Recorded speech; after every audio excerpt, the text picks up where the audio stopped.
Biografía de Carl Rogers. Carl Rayson Rogers nació en 1902 en Oak Park, Chicago. Fue el pionero de la psicología humanista y creador de la terapia centrada en el cliente. A lo largo de los años decidió variar sus estudios hacia la teología y la historia. Planteaba que el usuario de los servicios del psicólogo no era el paciente, sino el cliente. Observó que dentro del trabajo con los pacientes es el propio cliente quien más sabe y reconoce qué es lo que le afecta, además del origen de sus propios problemas, por lo que intentó apresurarse a presentar respuestas sobre formas de terapia. En 1945 fue invitado a crear un centro asistencial en la Universidad de Chicago. Conforme pasaba el tiempo aprendía de qué forma se establecían las relaciones útiles, cercanas y terapéuticamente productivas con sus pacientes. Por medio de sus contribuciones en 1979 fue nombrado presidente de la American Psychology Association, APA. Por los años de 1951 publicaría Psicoterapia centrada en el cliente, ya que desarrolló una teoría en la que impulsa el crecimiento y el cambio personal. En 1957 realizó programas de investigación con poblaciones esquizofrénicas por medio del Departamento de Psicología de la Universidad de Wisconsin. Siempre estuvo interesado en el desarrollo personal y en la posibilidad de que la persona pueda regir su vida y evolucionar. Aportes de Carl Rogers. Rogers y su teoría está construida a partir de una sola fuerza de vida, lo que llama a una tendencia actualizante. Esto puede entenderse como una motivación innata. Rogers aplica todo lo de la pirámide de Maslow en los diferentes seres vivientes.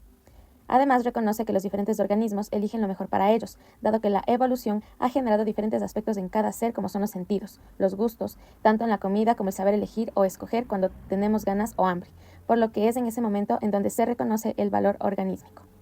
También da a conocer un grupo denominado visión positiva. Mediante este se reconoce el amor, afecto, atención, crianza y demás, lo cual se presenta desde la infancia. Otra cosa que valora la sociedad es la recompensa positiva hacia uno mismo por medio de la autoestima y autoimagen. También se menciona la recompensa positiva condicionada, que determina valores e intereses reales. Rogers denomina el verdadero yo o self, es decir, que si todo va bien, muchas cosas se pueden lograr. En caso que se reciba solo recompensas positivas, se puede desarrollar la idea de sí mismo o el ideal del yo, algo fuera del alcance. Y por último, denomina esto como neurosis, por lo que está desincronizado por el propio self. Técnicas y métodos aplicados por Carl Rogers. Técnica del reflejo. Comprende la demanda de los pacientes por medio del reconocimiento de los pensamientos, sentimientos durante el proceso terapéutico. Terapia centrada en el cliente. Delimita la capacidad para hallar fronteras, derribar mecanismos de defensas, culpas e inseguridades por medio de el reflejo, que permite una devolución de las emociones fundamentadas que han sido expresadas. El parafraseo. Devolver las palabras diferentes como resumen de lo entendido del paciente. Hay fases principales usadas en la terapia, que son la catarsis, el insight y la acción. Mientras que también se debe considerar las actitudes y cualidades terapéuticas como son la congruencia, la empatía y el respeto. Abraham Maslow nació en Brooklyn, Nueva York y falleció en California. Desde joven mostró interés por la psicología y las ciencias sociales. Estudió psicología en la Universidad de Wisconsin y luego obtuvo su doctorado en psicología en la Universidad de Columbia. Durante su carrera académica se interesó cada vez más por entender qué motiva a las personas a alcanzar su máximo potencial. Su investigación lo llevó a desarrollar la teoría de la jerarquía de necesidades, publicada por primera vez en su artículo de 1943, Una teoría de la motivación humana. Fue un defensor de la psicología positiva, argumentando que el estudio del potencial humano y las experiencias positivas era crucial para comprender completamente la psicología humana.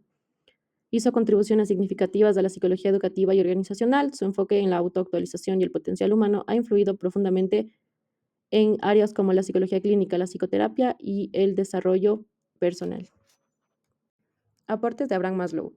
Teoría de la jerarquía de necesidades. Propuso que las necesidades humanas se organizan desde la más básica hasta la más elevada, influyendo en el comportamiento y la motivación. Psicología humanista. Fundador de este enfoque que destaca el crecimiento personal, la autorrealización y el potencial humano frente a las perspectivas más patológicas. Psicología positiva. Abogó por estudiar aspectos positivos como la felicidad y el bienestar, complementando el enfoque tradicional en los aspectos negativos. Aplicaciones en organizaciones y educación. Aplicó sus ideas al ámbito laboral y educativo, destacando la importancia de satisfacer necesidades superiores para motivar y desarrollar a las personas. Técnicas y métodos aplicados. Utilizó principalmente métodos cualitativos como entrevistas y estudios de caso para estudiar cómo las personas satisfacen sus necesidades y alcanzan la autorrealización. Aplicó sus ideas en contextos educativos y organizacionales para mejorar la motivación y el rendimiento, enfocándose en crear ambientes que fomenten el crecimiento personal y profesional. Técnicas y métodos aplicados. Utilizó principalmente métodos cualitativos como entrevistas y estudios de caso para estudiar cómo las personas satisfacen sus necesidades y alcanzan la autorrealización. Aplicó sus ideas en contextos educativos y organizacionales para mejorar la motivación. Fritz Perls. Friedrich Salomon Perls nació en Berlín el 8 de julio de 1893. Fue el tercer hijo y único varón de una familia judía. Mantenía una relación conflictiva con sus padres y siempre fue criticado por su comportamiento y su bajo desempeño escolar. Nació en una generación donde se confrontaba en los primeros momentos previos de la Primera Guerra Mundial. se generó una tensión social en donde hubo muchas respuestas eufóricas y de ansiedad sobre el futuro. La mayoría de jóvenes que volvían de la guerra se apoyaron en una ideología populista de derecha. Sin embargo, Fritz Perls le faltó interés para este movimiento y más bien se dedicó a integrar y participar en un círculo bohemio de la época. También formó parte de un movimiento freudiano y en 1930 se casa con Laura Posner, con quien cumplió varios proyectos en psicología. Falleció el 14 de marzo de 1970 en Chicago. Dentro de sus mayores aportes podemos destacar la creación de la terapia gestal como contraposición al psicoanálisis. Desarrolló el concepto del self, el sí mismo, es decir, un yo creativo y productivo. En el año 1933, debido al régimen nazi, migra con su esposa a Sudáfrica, donde funda el Centro Sudafricano de Psicoanálisis. En 1942 publicó su primer libro, Ego, Hambre y Agresión. En 1946 migra a Nueva York, Estados Unidos, donde conoce a Karen Horney, Wilhelm Reich y Paul Goodman, con quienes publica su libro Terapia Gestal, Excitación y Crecimiento de la Personalidad Humana. En la misma ciudad, en el año de 1951, funda el Instituto New York para la Terapia Gestal, donde se forman los primeros psicólogos seguidores de su modelo. En 1964 se muda a California para enseñar en el Instituto Esalen y en 1969 se trasladó a Canadá, donde creó una comunidad para terapeutas. En cuanto a los métodos y técnicas, la psicología gestal percibe de forma organizada las partes significativamente relacionadas con el todo. Las técnicas más destacadas se basan en la conciencia corporal, aceptación, confrontación y autoconciencia. Podemos nombrar técnicas proyectivas, en donde se utilizan recursos artísticos, trabajar los asuntos pendientes, que es mediante la resolución de asuntos no concretados, el juego de proyecciones, que es la imitación a una polaridad de la persona, el asiento caliente, donde se le invita al consultante que pertenece a un grupo a elaborar algún problema personal, el análisis de sueños, la cual se hace a través de la narración del sueño de la persona y se va interpretando y encontrando el significado a partir de sus diferentes aspectos. Y tal vez el más conocido, el de la silla vacía, donde se colocan elementos de la persona que percibe como desintegradas, desconectadas en su vida y que logra expresar este sentir. Laura Perls nace como Lore Posner en Alemania en 1905. Fue psicóloga y terapeuta de la escuela gestáltica. Ella se interesa por la psicología gracias al libro La interpretación de los sueños de Sigmund Freud, empezando sus estudios en psicoanálisis. Cuando trabaja en el Instituto Psicológico de Frankfurt, conoce a Fritz Perls, quien se convertiría en su esposo. Ambos huyen de Alemania en 1933 debido al nazismo y viven 10 años en Sudáfrica. Ahí es donde escriben el libro Yo, Hambre y Agresión, fundando la terapia gestal. La terapia gestáltica presenta posturas en contraposición al psicoanálisis ortodoxo que triunfaba en la época y de la que ambos tenían formación. En 1951 se mudan a Nueva York y publican junto a Paul Goodman y a Ralph Herrlein el libro Terapia Gestal, Emoción y Crecimiento de la Personalidad Humana. Para 1952, con la ayuda de su esposo y de Paul Goodman, establecen el Instituto de Gestalt de Nueva York. Posteriormente fundarían otros institutos, sin embargo, ella se conservaría en Nueva York como administradora. Finalmente muere en 1990 a la edad de 85 años. Los aportes de Laura Perls. Al haber fundado junto con su esposo la corriente gestáltica, ambos comparten aportes, sin embargo existen diferenciaciones. Al ser ella apasionada por la danza, ella fue quien introdujo técnicas derivadas de disciplinas artísticas dentro de las sesiones terapéuticas gestálticas. Ella declaró que a través de la poesía contemporánea, una forma de arte, ella logra que una joven con esquizofrenia que padecía mutismo comenzara a comunicarse a través de sus propias producciones poéticas. Ella introduce la dramatización a las técnicas terapéuticas como la silla vacía, que es una famosa técnica gestáltica. Ella forma además psicoterapeutas gestálticos en el Instituto de Formación de Nueva York, incluso tras la muerte de su marido, y siendo ella la principal administradora. Contribuye con un estilo de ejercicio diferente al de su esposo, porque existen características como la atención amorosa, empática, un vínculo de ayuda mucho más maternal que el de Fritz Perls. Ella postuló que la gestal es un estilo de vida, no únicamente se aplicaría en las sesiones psicoterapéuticas, sino que en la vida diaria, contribuyendo con que la unidad de cuerpo y alma requiere actitudes positivas hacia la vida y donde necesariamente debe haber una conversación constante del individuo consigo mismo para superar todos los obstáculos. Al ser Laura Perls cofundadora de la terapia gestáltica, muchas de las técnicas y métodos que aplicaba fueron atribuidos a Fritz Perls. Por ejemplo, la ley básica de la terapia gestáltica, que las personas son seres completos y el presente es el momento de crecimiento y de cambio. Este es el enfoque que maneja la terapia gestáltica en general.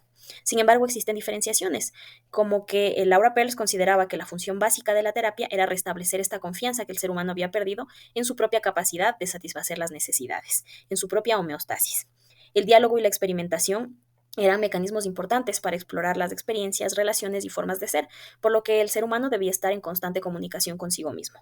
Existen técnicas como el movimiento y la expresión corporal que introdujo a sus intervenciones terapéuticas y al ser seguidora de Sigmund Freud en cuanto a sus estudios iniciales, utilizaba el análisis de los sueños para interpretar el mundo interno, más no como una manifestación del inconsciente. En cuanto a la relación terapéutica, consideraba que era importante la simetría y basaba su ejercicio en el autoapoyo del paciente, el autoapoyo del terapeuta y el apoyo terapéutico, por lo que era importante establecer la metáfora de plantar árboles. El terapeuta era asociado a la tierra y el consultante a una semilla. Ambas necesitaban cumplir con ciertas características que juntas lograrían que el árbol fecundara y creciera. Los datos de la paciente han sido modificados por temas de confidencialidad. Paciente de 45 años de edad, estado civil casada, de ocupación profesora de primaria, sin antecedentes médicos significativos previos al diagnóstico de cáncer. Hace un mes le diagnosticaron cáncer de mama. Ana María decidió buscar terapia psicológica tras enterarse de su diagnóstico. Se siente abrumada por la noticia y ha estado experimentando una mezcla de emociones intensas, incluyendo ansiedad, tristeza y miedo. Además, ha notado dificultades para dormir y falta de apetito desde que recibió la noticia. Vive con su esposo y sus 2 hijos adolescentes, tiene una relación cercana con su familia, aunque ha notado que la noticia de su enfermedad ha generado tensión y preocupación en el hogar. Desde el diagnóstico, Ana María ha estado asistiendo a consultas médicas y ha comenzado a planificar su tratamiento, que incluirá cirugía y posiblemente quimioterapia. Se siente insegura y no sabe cómo manejar este proceso ni cómo preparar a su familia para los desafíos que enfrentarán juntos. Ana María, mencionaste que uno de tus principales temores es la muerte. Es natural que debido al diagnóstico de cáncer, este sea un tema que cause ansiedad. Sin embargo, tal vez esa ansiedad se deba a que la muerte es un tema que no conocemos. Te propongo investigar. ¿Te parece? ¿Crees que puedas hacerlo? De acuerdo. Empezaremos por pasos. Como toda investigación, vamos a partir de Internet. Consultemos culturas, religiones, qué piensan las personas sobre la muerte. Recolecta toda la información posible, ya sea positiva o negativa. Bien, ahora sabemos que hay muchas formas de ver a la muerte. No todas son negativas, no todas son positivas. ¿Qué creencia te gustó más? ¿Qué creencia te gustó menos? ¿Qué creencia piensas que es la más acertada? ¿Qué creencia compagina mejor contigo? En comparación al principio de hacer esta pequeña investigación, ¿qué tanto miedo a la muerte tienes ahora? Lo que estás diciéndome de cómo enfrentar con tu familia, cómo enseñarles a prepararse para los desafíos que van a tener, o sentirte como una carga que vas a empezar a generar preocupación a tus familiares, sí te invitaría a que tomes en cuenta que tú eres la prioridad. ¿Qué quiere decir esto? Que generes un cuidado, que evites estos juzgamientos y más bien amplíes la información en tu tratamiento, porque mira que la inseguridad y el miedo aparecen frente a lo desconocido. Entonces, sería importante que tú revises, tal vez palpes la experiencia de otras personas con la que te ayude a elegir la calidad de vida que deseas experimentar ahora a partir de esta enfermedad, porque tú tienes ese poder sobre tus decisiones. Quisiera que hagamos un ejercicio en el que tú le aconsejes o cómo intervendrías ante una persona que acaba de tener la noticia de un diagnóstico de cáncer de mama. ¿Cómo intervendrías? ¿Qué le dirías tú? Y por otro lado, también quisiera invitarte a que explores 3 o más aspectos que te ayudaron en situaciones de crisis o problemas a enfrentarlos, a sobrellevarlos, que te sirvieron como recursos para ese momento, generar una solución y que ahora puedas trasladarlo de alguna manera a lo que estás viviendo actualmente. Es importante trabajar contigo, Ana María, para que puedas identificar y desarrollar un sentido de propósito y significado en tu vida, a pesar del diagnóstico previamente obtenido. Esto puede incluir el explorar valores, metas y fuentes de satisfacción personal, por lo que se podría utilizar el enfoque de Víctor Frank acerca de la logoterapia, para ayudarte a encontrar el significado en tus experiencias y poder fomentar una actitud positiva frente a la adversidad. Se utilizó la técnica de intención paradójica, alentando a Ana María a investigar y reflexionar sobre la muerte desde diferentes perspectivas culturales y personales. Esta investigación ayudó a disminuir el miedo a lo desconocido y a abordar el tema de la muerte de manera más abierta y controlada. Se alentó a Ana María a priorizarse y a tratarse con la misma compasión que otorga un tercero. Esta reflexión ayudó a Ana María a evitar juicios negativos sobre sí misma y enfocarse en los aspectos de su vida que aún controla, reduciendo la percepción de ser una carga para su familia. Se trabajó en ampliar su conocimiento sobre las opciones de tratamiento y sus efectos, brindándole una sensación de control y seguridad frente a lo desconocido. Se empleó la logoterapia para ayudar a Ana María a encontrar un propósito y significado en su vida. Incluso frente al diagnóstico de cáncer, esto incluyó explorar sus valores, metas y fuentes de satisfacción personal. Ana María fue alentada a redescubrir hobbies y actividades que le generaran paz y confianza, reconociendo que a pesar de las circunstancias, ella tiene el poder de determinar su existencia y su calidad de vida. A través de la terapia, Ana María ha podido enfrentar sus miedos y ansiedades de manera más efectiva, disminuyendo el miedo a la muerte y mejorando su bienestar emocional. La intervención ha fortalecido su capacidad para manejar el diagnóstico de cáncer, prepararse para los tratamientos y mantener un sentido de propósito y significado en su vida. A pesar de los desafíos que enfrenta, ha desarrollado una actitud positiva y ha encontrado formas de seguir disfrutando de la vida y de sus relaciones personales, demostrando una notable resiliencia y determinación.